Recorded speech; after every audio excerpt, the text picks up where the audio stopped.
So, welcome everyone to the 2021 Lunch and Learn webinar about preserving the bounty. And our Lunch and Learn webinars are hosted by the Friends of Birmingham Botanical Gardens, who I work for, and is presented in partnership with the Alabama Cooperative Extension System, the Alabama Green Industry Training Center, Jefferson County Department of Health, Jefferson County Commission, City of Leeds, Alabama, City of Birmingham Stormwater Management, and the Stormwater Management Authority and Corporation. And I am going to turn it over now to Hannah Barris to tell you a little bit more about Jefferson County Stormwater and to introduce our speaker today, Angela Treadaway. Good morning. We're real excited to have these Lunch and Learn series. I work for Jefferson County Commission in the Jefferson County Development Services Department Stormwater Program. We administer federal Clean Water Quality Act laws that are set forth from EPA down to the county.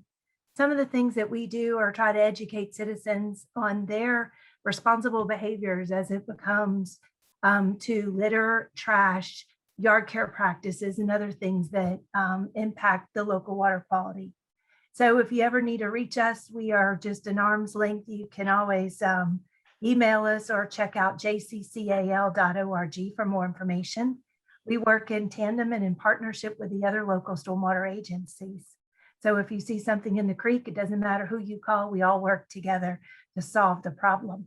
One thing that we're excited about is presenting these webinar series about prudent yard care practices. And when you grow vegetables, the other thing that you need to do is be able to preserve them.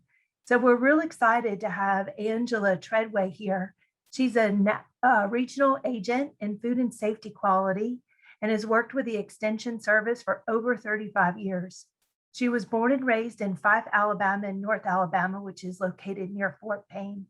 She loves her job, and I can attest to that. I've seen several of her webinars, but she really does love her job. And she also loves to educate and teach people on how to preserve their own foods. She's going to be doing a few more workshops, and we'll give you the links to those for you to register.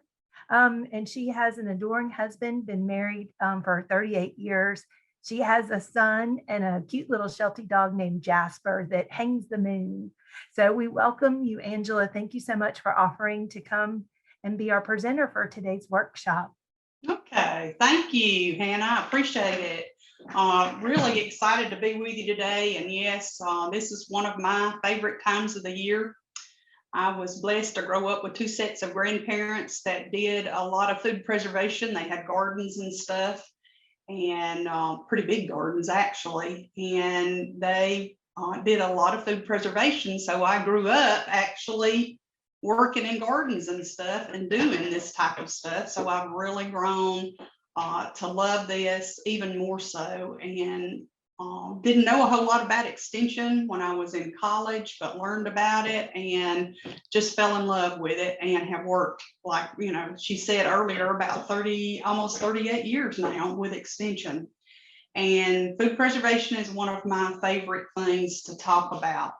The presentation that I'm going to do today is just going to be kind of a general overview of food preservation and the different types of food preservation that you can do at home. And definitely you'll see at the end, if you ever have questions, get in the middle of doing something with preserving stuff, please don't hesitate to call us and we'll have our information at the very end. There's 9 of us statewide that actually does food preservation and food safety programs. And we're really excited to do the different things. With this presentation, we share a lot of things through Extension. There's one in every state, an Extension service.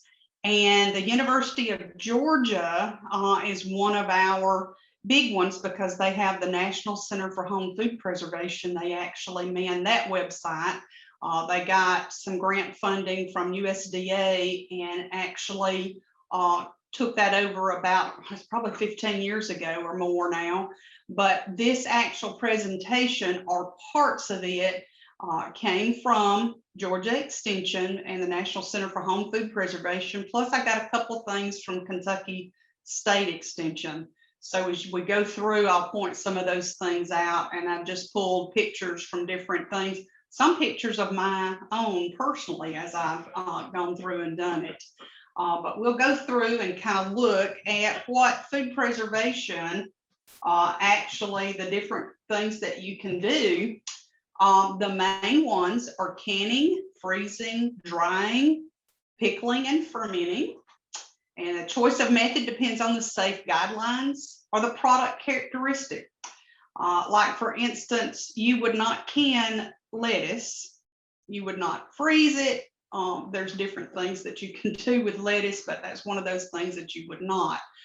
Some things you can easily. One of the things that we do not have recommendations for is summer squash. Summer squash just turns to mush actually when you're canning it, and you'd have to go to such a high temperature and all. It would not be good. It would be better to actually freeze the squash. Yes, that's going to change the characteristic of it as well, but freezing would be a different, a better option for doing it. And we don't have USDA recommendations. And when I say safe guidelines, all the guidelines and stuff that we're going to give you through Extension is going to be USDA tested recipes. And that's what you want to follow. You don't want to get on Facebook or Pinterest or somewhere like that and follow someone's recipe that they've made up on their own. It's not a tested recipe. They could use some things or not can it properly, and you could end up with botulism. We'll talk a little bit more about that as we go on. To maintain safety and quality is another reason why you want to preserve foods. Definitely when you're picking your products out of the garden and stuff, or if you have a raised bed or whatever, you want to bring them in and prepare them actually right then if you're doing squash and stuff, or you want to put them in the refrigerator, because what ends up happening is you'll have possibly microorganisms, or all fruits and vegetables have enzymes. That's what causes them to mature, and then that begins to cause it to break down and deteriorate. So by putting it in the refrigerator or cooking it or preserving it, you stop those enzymes from actually growing. So that's the different methods. All right, freezing, what freezing does is it stops the growth of microorganisms. Now it doesn't completely kill them, because once those things are brought out, let's say for instance, you do the squash, once you bring those out and they come back to room temperature, they thaw out, those microorganisms can come back to life. So you want to make sure that you're preparing them, thaw the things out in the refrigerator and then cook them properly. Don't actually let them sit out at room temperature. Then your microorganisms can start to grow. It slows the growth of enzymes. Once again, when it pulls out, when you pull them out from the freezer and they thaw out, you're going to have some changes, and those enzymes can start to grow again. It changes the texture, definitely, when you freeze things, because just think about our fruits and vegetables are mainly made of water. And when they freeze, then that cell actually expands. And then when it thaws out, it comes back down, and then it's just kind of mushy like. But freezing is a good option for a lot of things. Your fruits, especially like strawberries and berries and stuff like that, it's a good option to do that. Drying is another option. It removes moisture.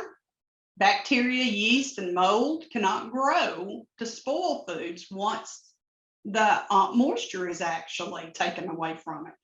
Now, there's been said if you actually dry fruits and vegetables and you keep them in an area where there's not a lot of sunlight and a lot of heat and stuff, they can last almost indefinitely. But most of them you're going to want to use, within a couple of years, definitely with drying. But what you're doing is pulling all the moisture out and then storing it in an airtight container away from moisture and sunlight.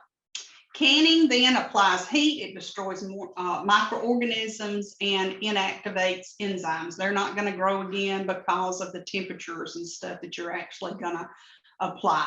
And there's a couple of different options on canning we're going to talk about. Heat processing at specified temperature for a specific amount of time. It's not only the temperature, but it's the amount of time it takes, especially when you're doing pressure canning. Your low acid foods that we'll talk about a little bit more, or your vegetables and things, it takes a higher amount of temperature as well as time to kill the nice little bacteria called botulism that can actually be present in your vegetables and stuff. It destroys organisms, inactivates enzymes, the oxygen is driven out, and then a vacuum is formed upon cooling to prevent recontamination. You know, if you've done canning, you'll notice when you take the jars out, almost within sometimes as soon as you set them down on the towel that you're actually going to place them on, you'll hear the little lid pop. That's your vacuum seal that has formed. All right. As I mentioned earlier, you want to use USDA recommended research-based recipes, land-grant universities, which Auburn University is one of those. The Ball Blue Book, if it's dated later than 1989. And they also have a nice website. It's freshpreserving.com. And you can find all kind of recipes actually on the Ball website as well. And it's fresh preserving. It's not Ball, but it's called freshpreserving.com. Time, temperature, product volume is scientifically tested when USDA goes through this. If a recipe is not followed correctly, and you have a poor quality product, food poisoning can actually occur, and then you can have death that can occur from botulism. Canned food is only as good as the fresh product you start with. If you actually pick produce today, like let's say for instance green beans, and you can't can them for several days, don't expect that product to be as fresh today, or as fresh in a week as it would be today. You want to definitely refrigerate it. But the most important thing in doing canned stuff is you want to try to process it and can it as quick as you can, and don't let a lot of time lapse, because we have enzymes that continue to cause that product to ripen and will cause it to not be, near as fresh. All right, 2 approved methods of canning foods at home. You've got your boiling water bath canner and your pressure canner. Now, the boiling water bath canner is going to be for your acidic foods, such as your tomatoes, your any types of fruits, any types of pickled products, sauerkraut, any of that kind of thing will be acidic foods, your salsa, tomatoes, and that kind of thing.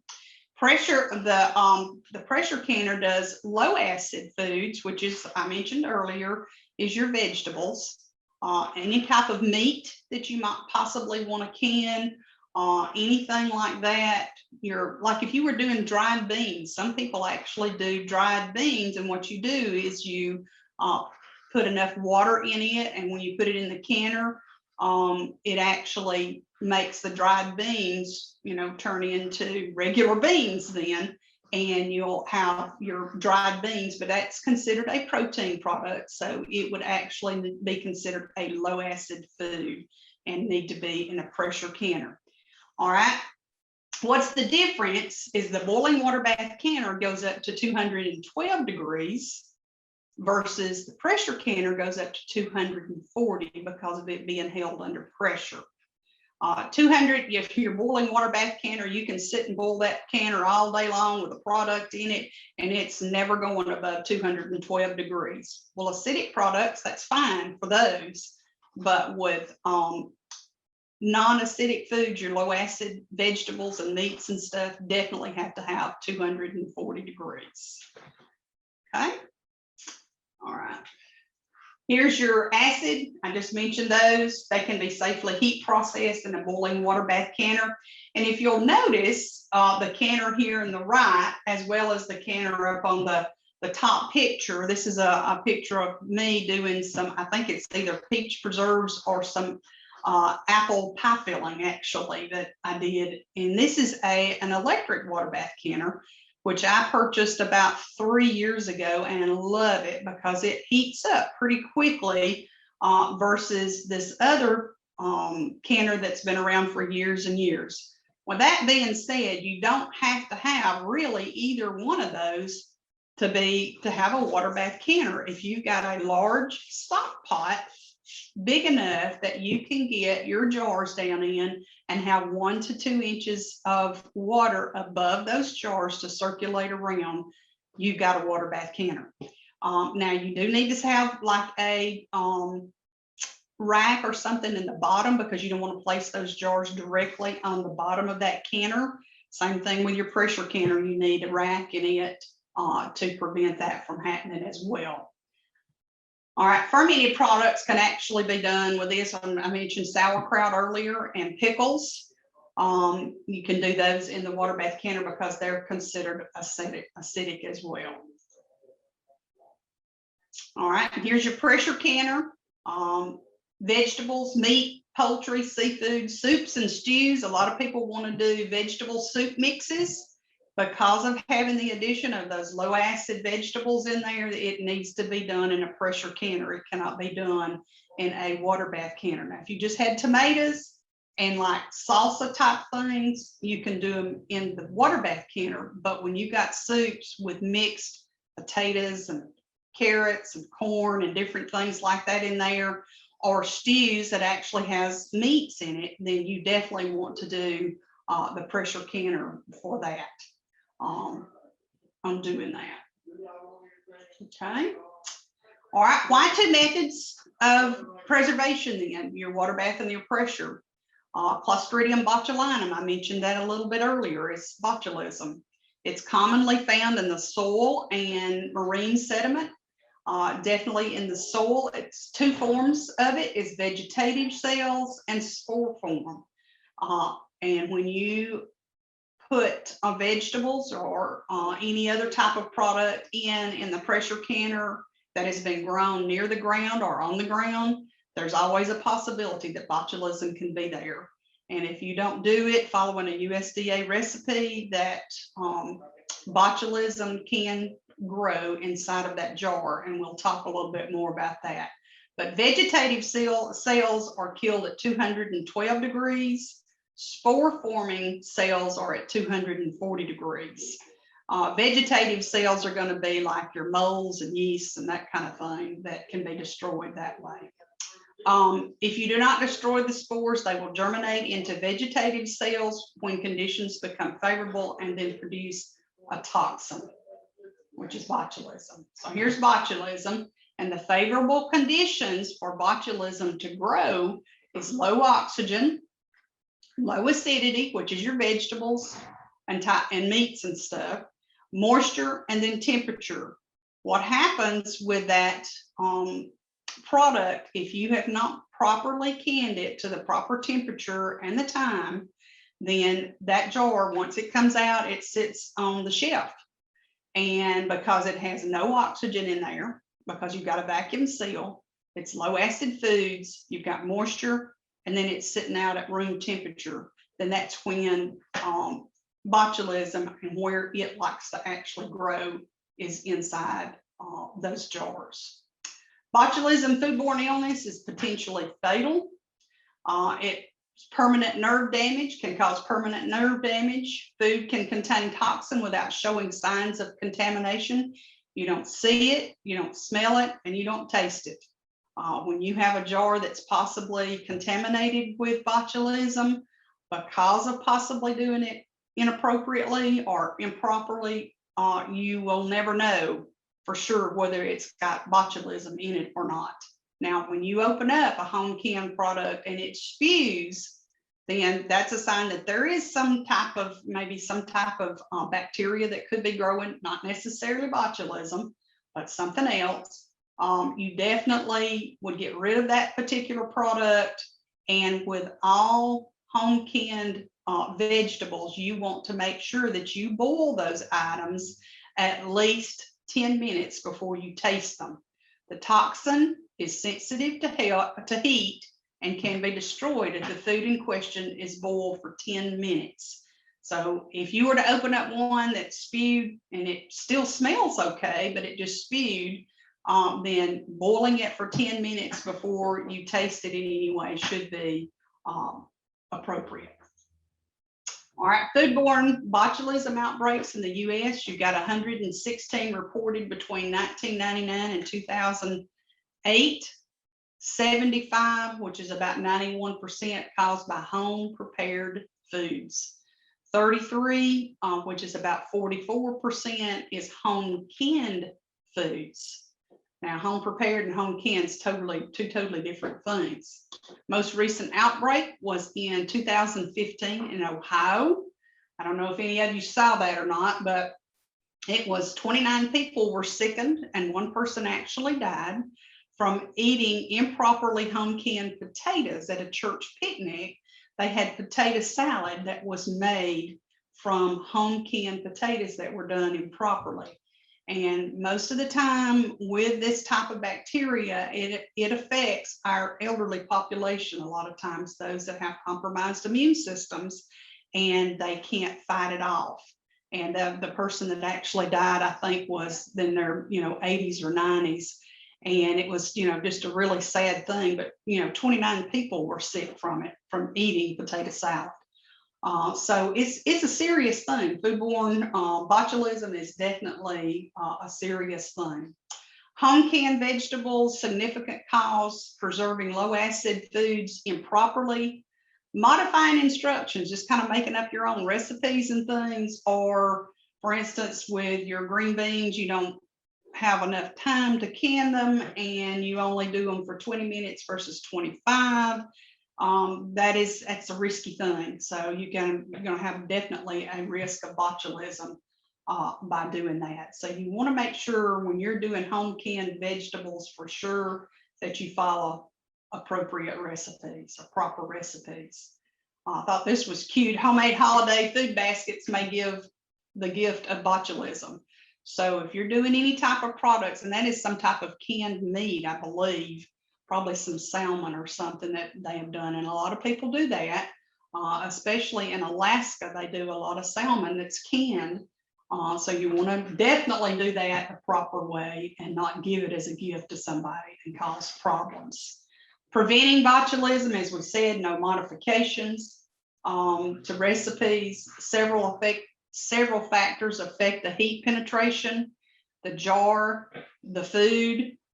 There's cold spots, the slowest heating area of a jar. If you did, we don't recommend doing half-gallon jars at all. Quarts, pints, and smaller are mainly what we recommend to use, and that's what USDA has tested. And you just think about if you had a half-gallon jar, how long it would take for the heat to penetrate all the way to the middle of that jar, especially if you had something that was kind of dense and thick, like maybe corn of some type, like cream style corn. The processing time is a long time with that, and I know it's because of the denseness and the thickness of it, and you need to make sure that you reach all the way to the center and don't have any cold spots in it. Use recommended canners. Heat up and cool down times in your pressure canner. When you're actually doing pressure canning, you've got to let the steam escape for 10 minutes. That is part of the process. You want that as well as it cooling down afterwards. That's a part of the process of going through your recipes. You don't want to rush it. And here shows you a couple of the different types of canners. This is the water bath canner, and then this is there's actually two different types of pressure canners. There's the weighted gauge type and then the dial gauge type. With a dial gauge type, those can get out of calibration, and you want to have those tested every year, and the Extension Service provides that free. If you'll just call one of our extension offices, if you've got one and you want to get it tested, all you need to bring with you is your lid when you actually come to the office or we meet in any way. And it's the little mechanism that we use is actually looks like a bicycle pump, but we send it off each year to Presto to make sure that our gauges are calibrated correctly so that when we test your canners, they're done correctly. Now, the weighted gauge does not get out of calibration. It's the one that kind of jiggles and rocks on the top as you're going through the process, but it also needs to be vented as well, as we talked about earlier with the 10 minutes of venting it. You will also want to do that and then place that on once you've done that. You notice with the water bath and the pressure canner, the water bath canner has a lot of water in it. You want at least 1 inch to 2 inches above the jars. With your pressure canner, it's only a couple of quarts. You want just a couple of inches of water is all, because that's going to be closed in and that water is not going anywhere. It's, you know, it will come out some across the top or through the top, but the steam inside is what actually does the pressurizing to actually process the foods in there. All right, we just talked about all this with water 1 to 2 inches must cover the jars. Place all jars in the canner. Start timer when water returns to a full rolling boil and cover it. And then go through. Once you've covered it, you'll have different processing times. Each product has a different processing time. Like for instance, when you're doing salsa in the water bath canner, a lot of times it takes 20 to 25 minutes, where if you're doing jams and jellies, it only takes 5 to 10 minutes of time to actually kill the bacteria that possibly would be with that. And what we said earlier, that your water bath canning will be acidic foods. The main type of bacteria that would grow in there would be mold and yeast, would be the main thing that you would have there. Once you take your jars out, you want to set them. You'll notice here's a surface. You don't want to put it on just a cold surface. You want to make sure you have a towel of some type. You bring them out, set them on that, and you want to kind of place them about 1 inch apart where they're not right up next to each other, where they can cool. And you want to let them cool and make sure that you don't, really mess with them for about 12 to 24 hours. Once that time has passed, it's cooled really good, you want to make sure that they have sealed. And the way to check that is the top of the jar. If you go to the top of the jar and you just barely push in the center of it, it should be concave, where it goes kind of dips down. If it's not sealed, it will pop. And when it pops, that means you know that it's not sealed. And within 24 hours, you want to reprocess that jar of food that has not sealed properly. And what you would do, take that lid off, the little 2-piece lid that you've got, take the flat lid off, put you a new one on, put your screw band back on, and put the product back in the water bath canner and actually go through the process again to process it then. Same thing with your pressure canner. You're going to have the same thing as far as reprocessing. With it, just 2 to 3 inches of water. Heat the pressure canner until steam comes out. The vent tube allows steam to vent for about 10 minutes. Process times are pure steam environment.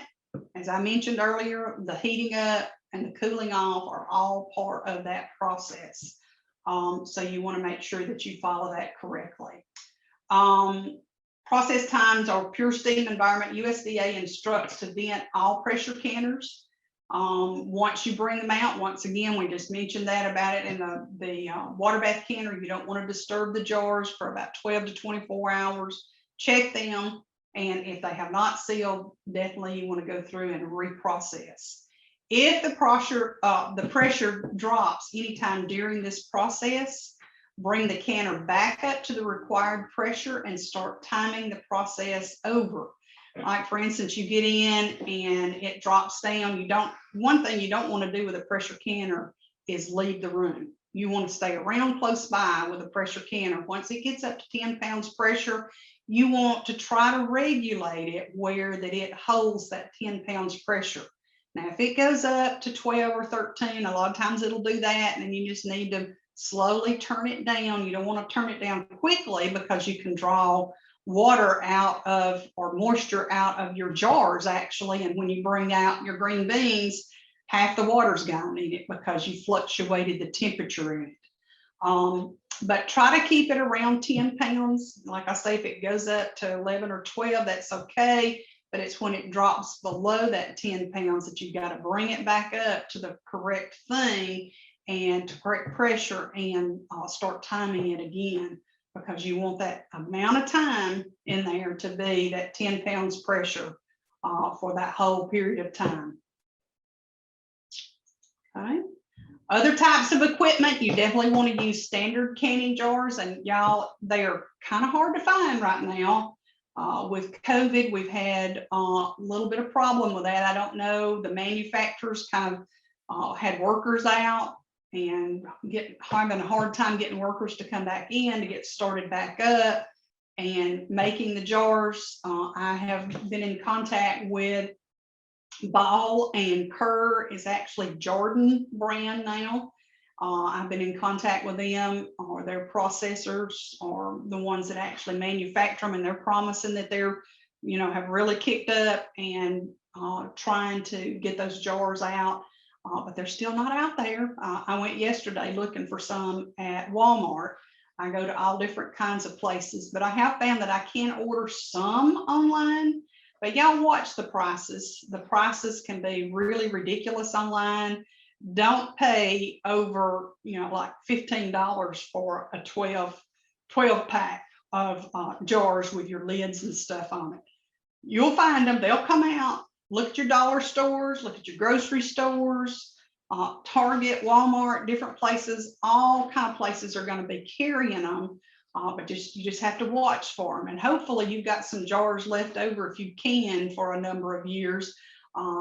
You've got some jars left over. You just want to make sure that they don't have any nicks or cracks in them in any way, because those standard canning jars, I actually have some that my grandparents had, and they're probably 25, 30 years old, but as long as they don't have any nicks or cracks or anything in them, they're still okay to use. And so thinking about that with the jars, you don't want to use any type of jars that you may have gotten food in from the grocery store, because those type of jars are only tempered to withstand heating one time. These standard canning jars are tempered to withstand heating over and over and over. You can actually even freeze products with these standard canning jars because of the way that they're tempered. So just kind of watch for that. Your lids, you want to always use new flat lids. You see them here in the water. You want to always use new ones each year. And you can use leftover ones from last year or maybe even the year before. But y'all, when it gets beyond that, the inside of that flat lid has a bonding, and that can become dry rotted. And it won't seal properly. So you don't want to lose that, you know, lose a jar of food or have to reprocess it because you've used some old lids. So kind of watch that. But now your screw bands, as long as they don't get rusty, they can be used for years and years. And that's a good thing, kind of thing to follow. Once these jars have sealed and they've cooled really good, these screw bands can actually be taken off and used for another product. Then you don't have to keep those on there. But once these lids here are used, the little flat lid, once you've used those, that needs to be thrown away, and you need to use new ones for doing your products for the next year or whatever. You don't want to use those over and over. All right, and they also, you want to, when you're doing this, heating them up, you want to just heat them. You don't want to boil them. They just need to be warm so they'll adhere to your jar when you apply them to your jar.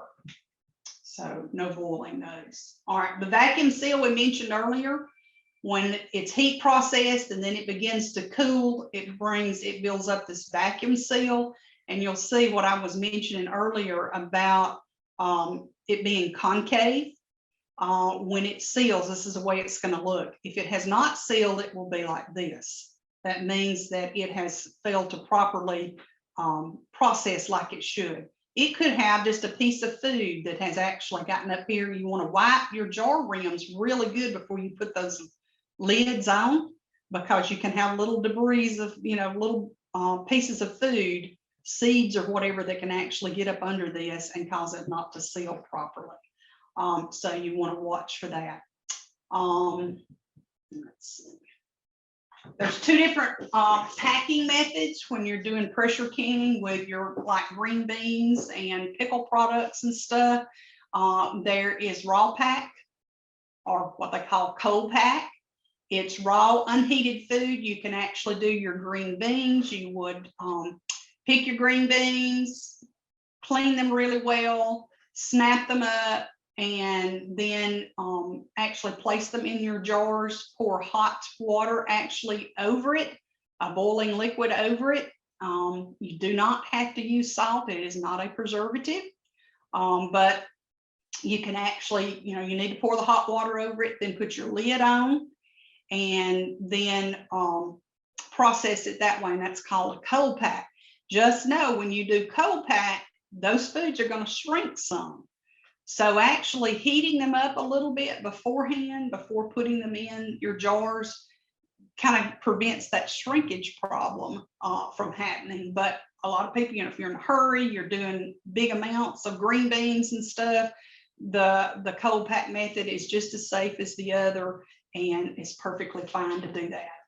You want to loosely pack your starchy vegetables that will expand during processing, like your corn and some stuff like that, with starchy foods, to make sure that it doesn't expand too much and go out the top of it. All right, here's your hot pack. It's when hot food and boiling liquid are poured into the jar. Pack fairly loosely. Shrinking has already occurred. Make sure enough cooking liquid covers it, because what happens to the food if it's not got liquid covering it once you bring it out of the canner, it's not that it's unsafe, it turns dark at the top is what will end up happening. But heat treating it this way prevents some of the problems that you might have by doing the cold pack method. If the directions, though, however, you're following a USDA recipe and it says to only do hot pack, then you need to do only hot pack. But most of your USDA recipes for green beans, you can do either hot or cold pack. Okay, here's your headspace, and you will have in your recipes, it's going to give you a headspace, and that means the amount of space between the lid and the liquid level of the food or the food itself. That is your headspace. With your starchy vegetables and that kind of stuff, or green beans, any of that, you're going to need probably about an inch of headspace there. And with your jams and jellies and pickle products and that kind of thing, because they're not starchy and don't need that extra headspace, it's only like 1/4 of an inch to 1/2 an inch. But watch your recipe, it'll tell you about what you need to actually your headspace. All right, too little headspace prevents it from sealing a lot of times, because your food will just come on out of the top, because that jar, once it's processing, whether it be in the water bath canner or the pressure canner, that air, that jar is going to breathe, and it's going to push not liquid, but it's going to push air out. So if you don't have enough space there and it pushes stuff up to the top, then it can actually push stuff out and cause it not to seal then, because you're going to have debris around the little ring there. Too much headspace or air in the jar prevents it from sealing as well, and the food will discolor. As I mentioned earlier, if you don't have enough liquid on it, or if you have, especially in jams and jellies, if you're doing strawberry jam and you don't come up to 1/4 of an inch, it will definitely discolor that jam or jelly. Same thing with green beans or any type of vegetable. It will discolor if it doesn't have enough liquid over it. Now, with vegetables, it's not that it's unsafe unless there's something possibly growing on top of it. It's just going to discolor. You can actually take those foods, off when you open it up, or just go ahead and include it in, because it's not unsafe as far as that. When you've got too much headspace. All right, pressure cookers and canners, they are not interchangeable. Some people will say, I've got a smaller pressure cooker, or well, let me say a larger pressure cooker that I could possibly use as a pressure canner. Well, they're not interchangeable. USDA has, you know, certain specifications. You need to get at least 4 quart size jars for it to be a canner. So be careful with that. You don't want to do that. Instapots, they're not recommending. We don't have enough research that's been done with USDA for an Instapot. However, Presto has just come out with a digital electric pressure canner. I've actually ordered one, going to try it. It says it's USDA authorized to be used, that it can be pressure canned with it. So they've done some research with it to know. So I'm going to try it, and y'all get back with me and kind of see how things go with it. But we're going to try with that. But Presto has come out with a new one with that. But not your Instapots. Don't use your Instapots to do canning with it. Cookers have less metal, have smaller diameter, and use less water. So you don't want to use the cookers on that. It could, you know, you could have a risk of botulism with it. The National Center for Home Food Preservation, as I mentioned earlier, is a great resource to go in and look at that and see the different things. While I'm mentioning that, you want to be careful if you have a glass top stove too, and you want to use a pressure canner or even a water bath canner on it. Those glass top stoves, follow your manufacturer's directions. You should have a book that came with it, and they'll tell you whether you can use the glass top stove. A lot of times with that, it's the heaviness. Those canners can be really heavy with your, you know, it can hold up to 7 quarts of product. And you're like your green beans, and you have that plus the heat on top of that, it is a good situation to cause breakage of that glass cooktop. Now, some of them, they're making them where they can withstand that. And I've talked to people that they've done it for years and years and had no problems with it, but just know or be aware that it could possibly cause it to break because of the heat and the weight on it. All right, 2 styles of pressure canner. I mentioned those a little bit earlier. You've got your dial gauge and then your weighted gauge. Dial gauge, it registered the pressure. This is one I prefer. Now, my grandmother used both kinds, or both of my grandmothers used both kinds.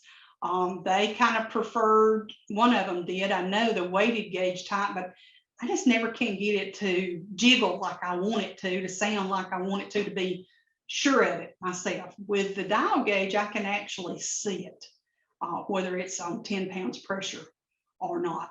So that's just my preference. Everybody's different, but here's like the little weighted gauge that actually is on the weighted gauge type. There's actually a couple of different kinds, but most of them now with Presto and all. This one is probably anywhere from $75 to $100 for a new one of these. You can find them at Walmart and Ace Hardware, online, definitely with Amazon and some other places.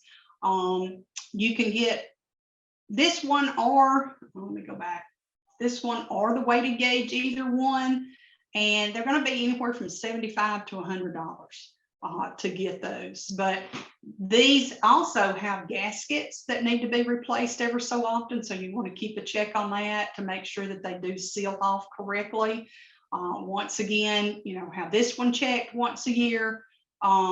With your extension service, just call us and we can actually do that checking for you. We can meet with you, either come to the office or meet with you to actually do that.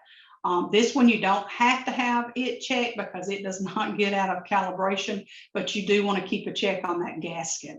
The best way to keep that gasket and keep it from dry rotting is to actually clean it really good once canning season is over.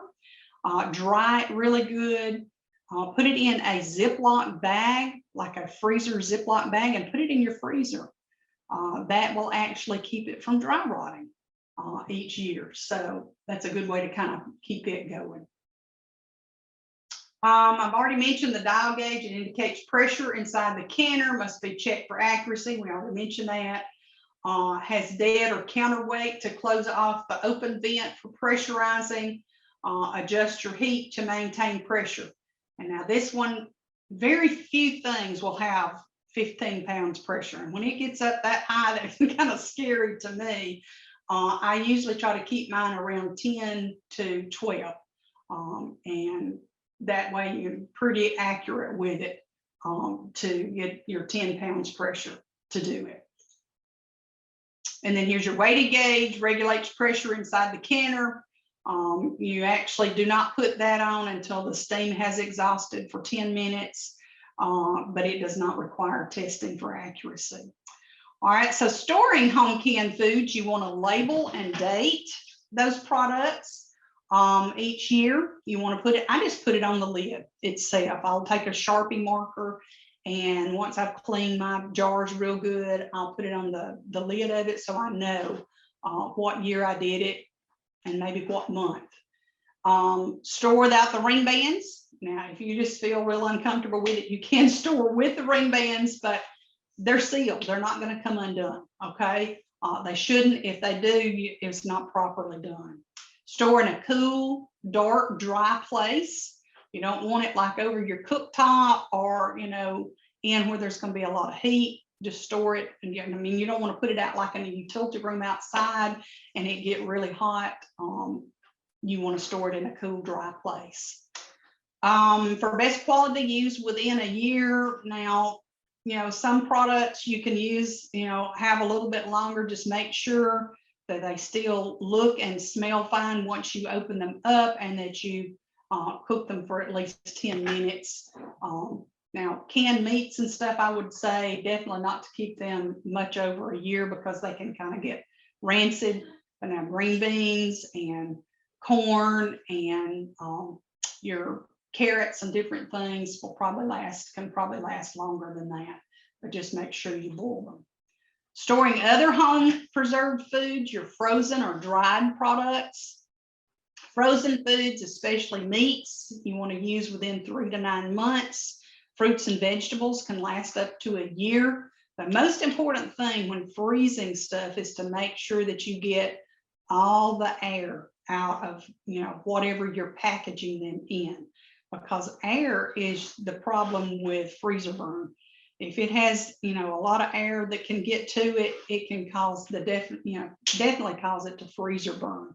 So you want to make sure vacuum seal is a really good way to go. Or if you want to do like freezer Ziploc bags, just make sure you squeeze as much of the air out as you can to keep it from having air in it. Now, your meats and vacuum seal is definitely the way to go with meats because it definitely holds it and keeps them fresher longer than that. Dried foods, your meats, if you did like jerky or something like that, you want to use that within 6 months. Fruits about 6 months, and your vegetables about a year.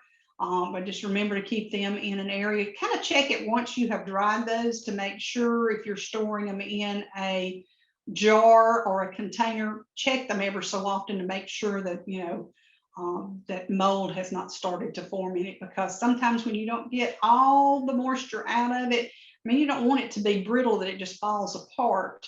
You know, when you put it down on the counter or whatever, you want it to be a little bit pliable, but when it's a little bit pliable, you can still have some mold to actually form. So you want to kind of keep a check on that, doing that.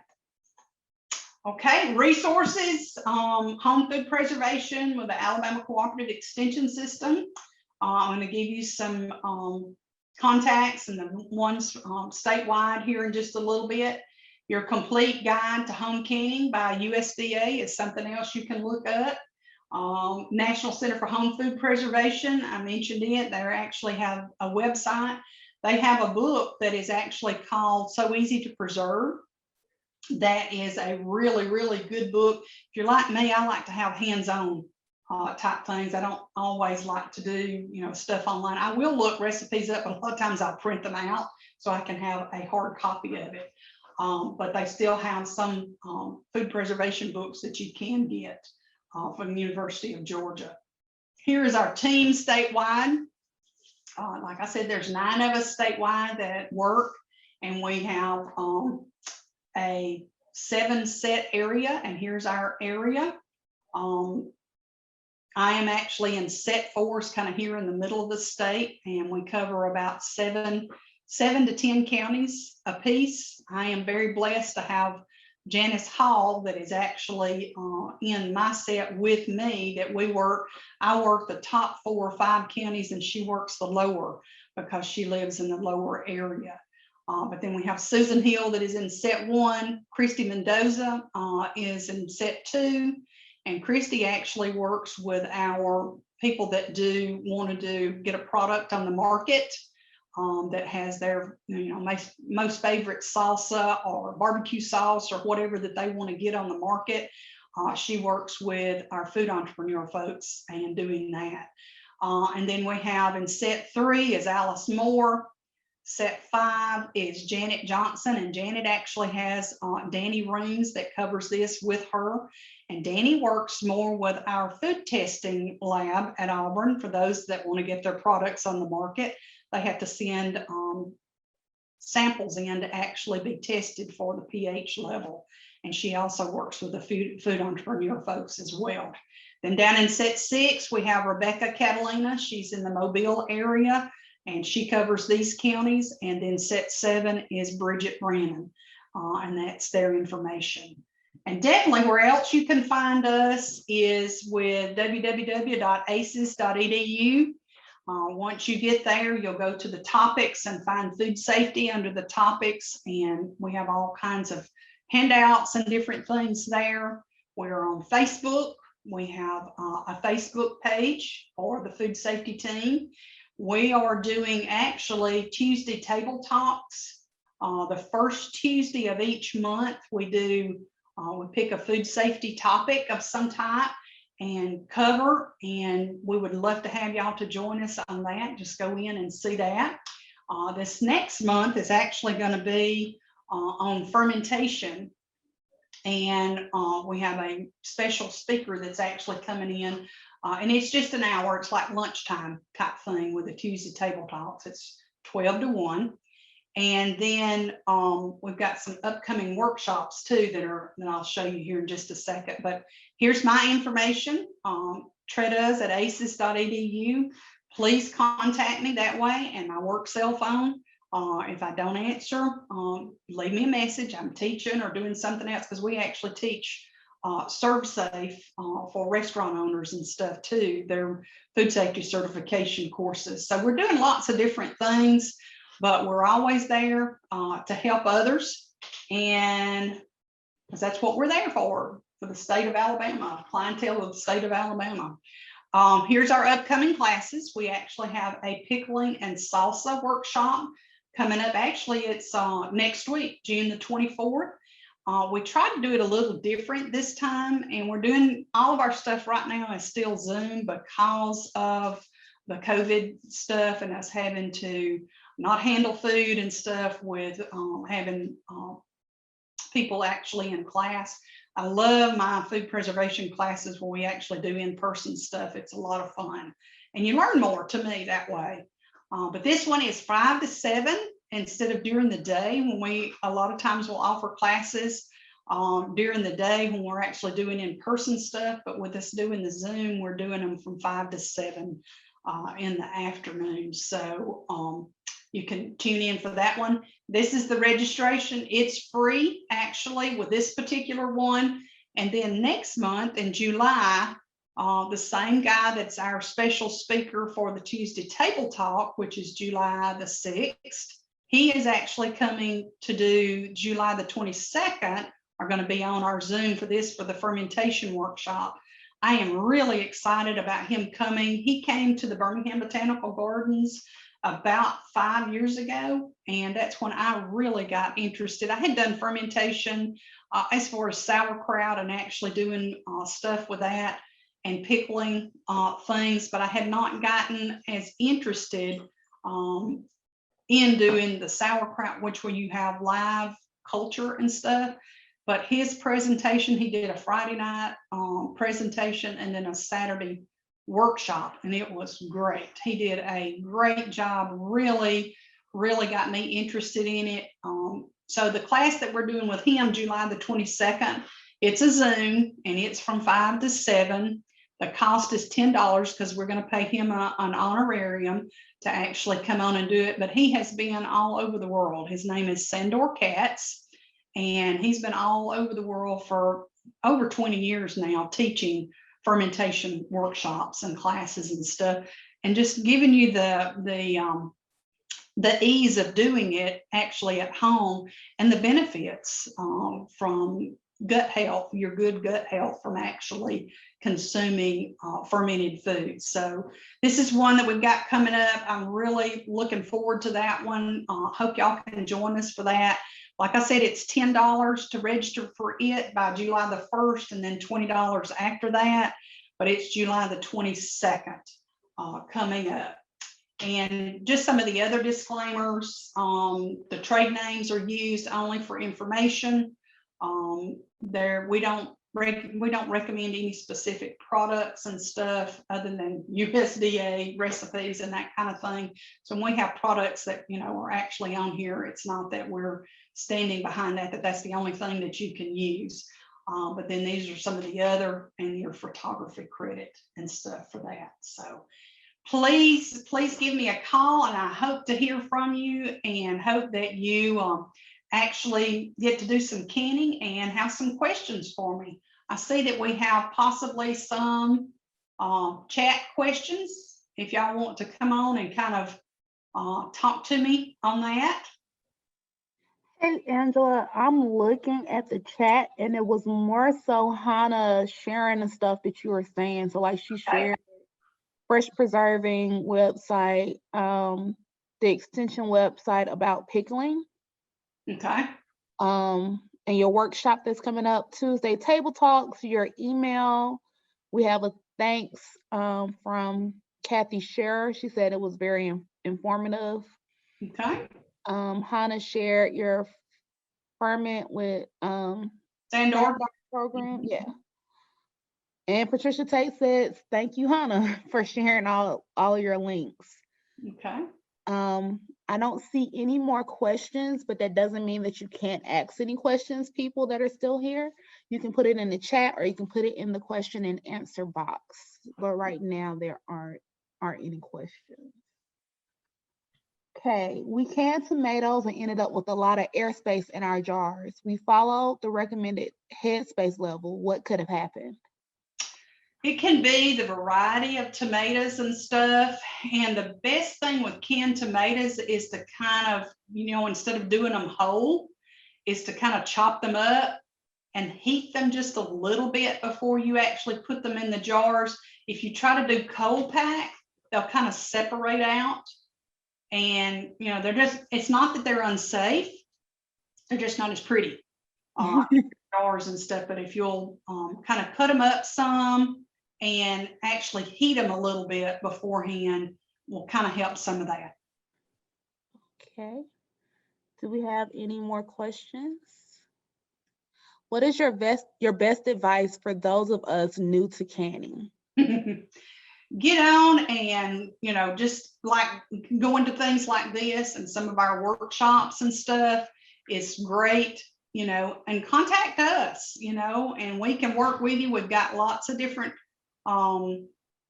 educational things. The National Center for Home Food Preservation has all kind of videos and stuff that you can go through.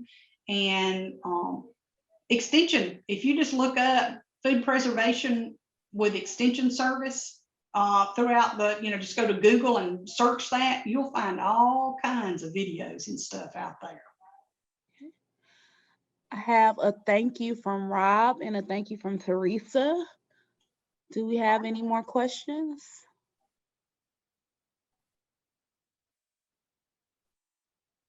I am hoping with COVID next summer, I would love to come to the Botanical Gardens and actually do a hands-on workshop, because I think y'all gotten some kitchen space now. before you didn't really have stoves and stuff in the back, but I think y'all got some now. So we do, it's a part of our auditorium where you rent out the room for events, and we actually used it for a Sandor Cats program Presentation. about 5 years ago, maybe Right, 4 or 5 years ago. Yeah, It's a lot to organize because we have that small area and we had a lot of people that wanted to come and do the class, but it can be done. So we'll just have to figure it out. yeah. I would love to come and do some stuff because the hands-on workshops are great, y'all. Yeah. And they can actually be done. I've gone, and it doesn't have to be necessarily the Botanical Gardens. There was a local church there not far from the Botanical Gardens that I actually did some workshops in about 5 or 6 years ago.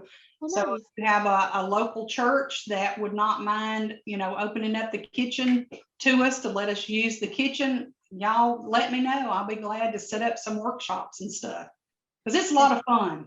Yeah, and I really need to learn because the only people in my family are my great aunts, who Yeah, are all almost 80 now. right. And you want to learn. It's something, it's real enjoyable. It really is. And when you have, stuff to open up in the wintertime, it's awesome. And there is nothing better than home canned tomatoes, green beans, and that kind of stuff to open up in the wintertime. All right. Well, I don't see any more questions. Thank you so much for today, Angela. I feel like we've been trying to get you at the gardens for anything, at least since I've been there, and I've been there almost 7 years. So this was a real pleasure, and I'm so glad that you want to come and see us. Yeah. And I have one more question that just popped up. What are some good resources for making or buying a food dehydrator? There's all kinds of food dehydrators out there now, and they're pretty inexpensive. I bought one actually at, oh my goodness, what is the name of the sporting goods store? Academy? Academy. They're little round ones, and they're great. And you can actually add the little round pieces to it. You can go up to like 10 of those. And I do tomatoes, and I love home dried tomatoes. You put just a little seasoning on them, and then you can put them up. You can put them in the refrigerator or in your jars and stuff to actually use them. And then later on, it's great. But yeah, you can get a dehydrator. You can actually use your stove.